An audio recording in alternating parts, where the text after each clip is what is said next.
있습니다.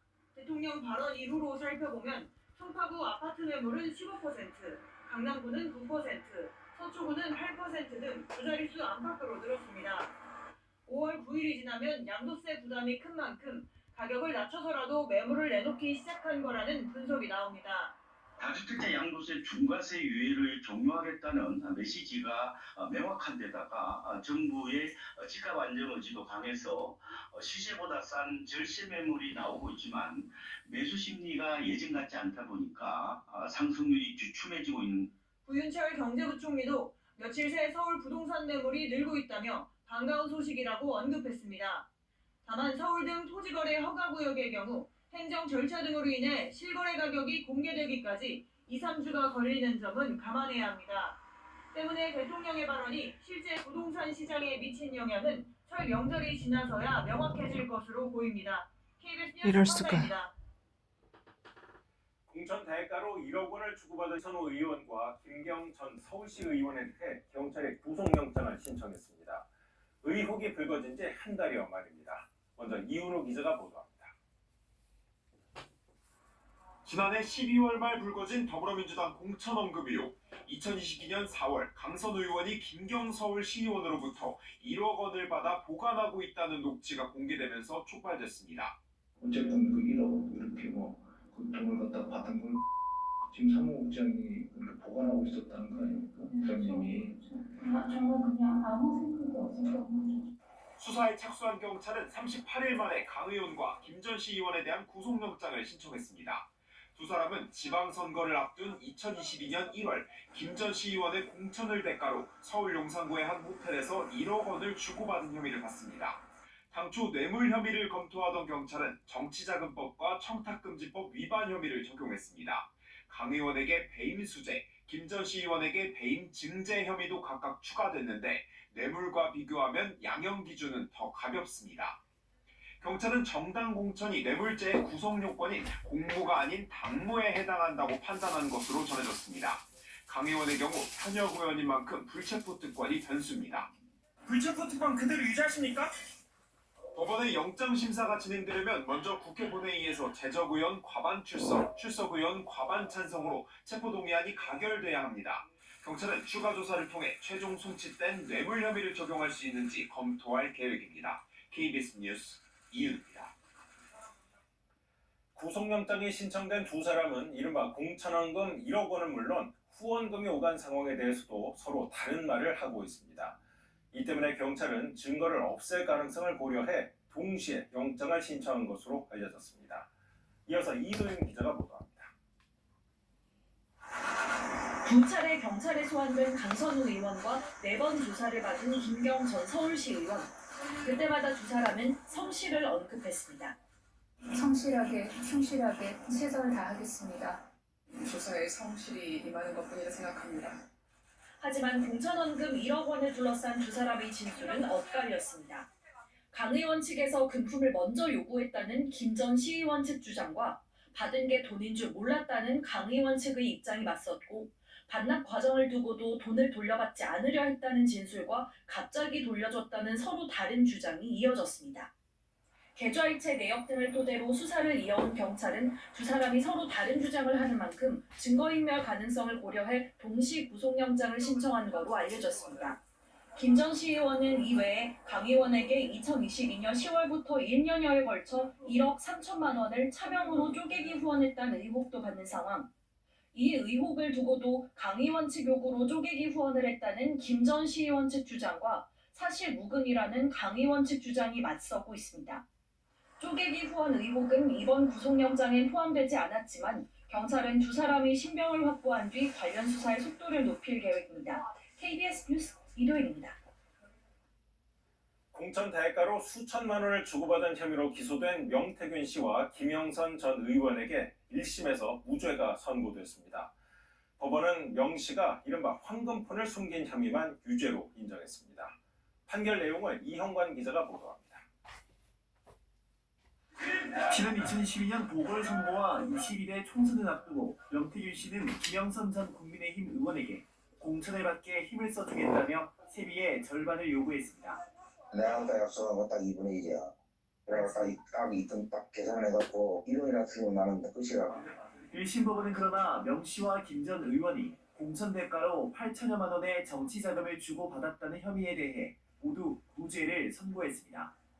재판부는 김영선 전 의원의 공천은 공천관리위원회에서 다수결로 결정된 사안이라며 당시 윤석열 전 대통령이 윤상현 공관위원장을 제외한 다른 위원에게 공천을 부탁한 증거도 없는 만큼 공천 대가로 보기 어렵다고 봤습니다. 둘 사이의 오간도는 명 씨가 김 전 의원의 지역구 사무실 총괄 본부장으로서 받은 급여이거나 김 전 의원이 명 씨에게 빌린 돈을 갚는 채무 변제금이라고 봤습니다.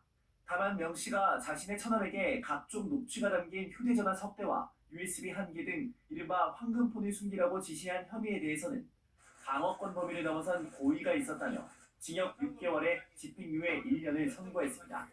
이 사건으로 통해서 정치가 얼마나 개혁이 돼야 되는지, 정치 개혁이 됐으면 검찰이나 언론 개혁이 필요하겠습니까?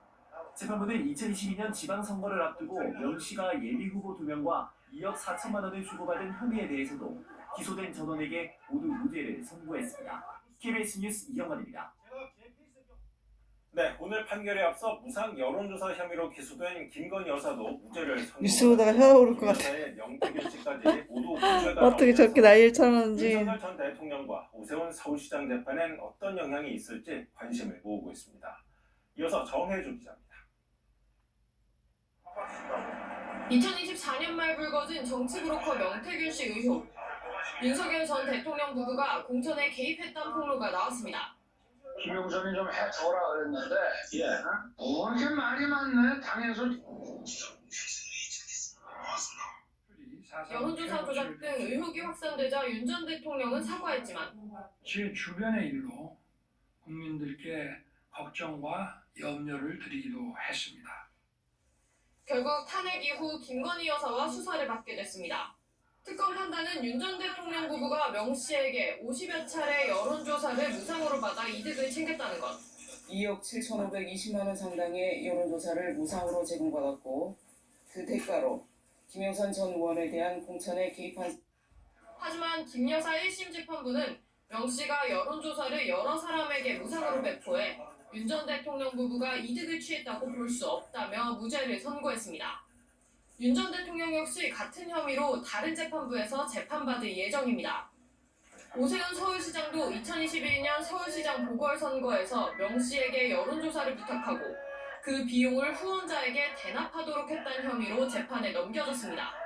저희 캠프에 정기적으로 제공된 사실이 없다는 게 명 씨 관련 사건에 대한 재판부의 잇따른 무죄 판단은 윤 전 대통령과 오 시장 재판에도 영향을 미칠 거란 전망이 나옵니다. KBS 뉴스 정혜주입니다. 정부와 여당이 대형 마트도 새벽 배송을 할 수 있도록 규제를 완화하는 방안의 논의를 시작했습니다. 현재는 쿠팡 같은 온라인 사업자만 새벽 배송이 가능하기 때문인데요. 다만 소상공인들이 반발할 수 있어 고심 중입니다. 원동희 기자의 보도입니다.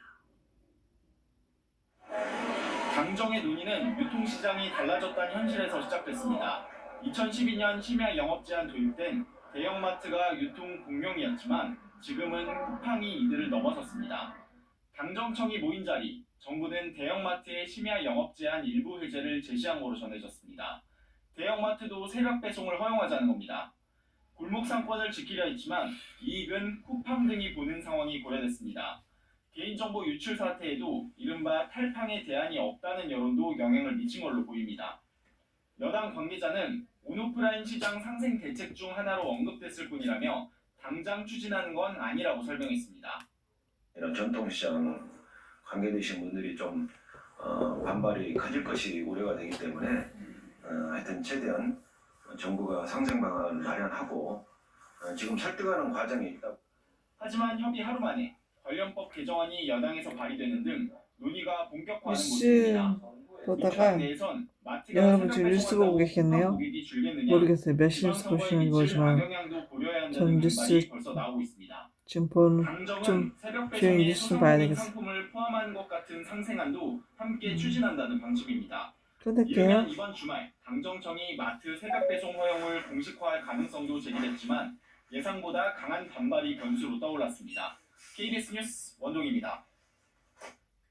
이렇게 영업시간 규제가 일부 완화되면 대형마트들은 전국 각지의 매장을 24시간 물류센터로 활용할 수 있게 됩니다. 이 배송 속도가 확연히 빨라질 것으로 보이는데요. 하지만 노동자 근로 조건이 악화될 거란 반대 여론도 만만치 않습니다. 이어서 허효진 기자입니다. 매번 다른 지역으로 이동합니다. 온라인으로 주문하면 마트 직원이 대신 장을 보고 포장해서 집으로 보내줍니다. 정말 많이 바빠진 것 같아요. 긴장하는 내용이 오후 2시까지 주문하면 당일에 받을 수 있습니다. 하지만 점포 영업시간 규제 때문에 이런 서비스는 밤 10시까지만 가능합니다. 반면 쿠팡은 규제 사각지대에서 밤낮 없는 배송으로 전자상거래 시장의 최강자가 됐습니다.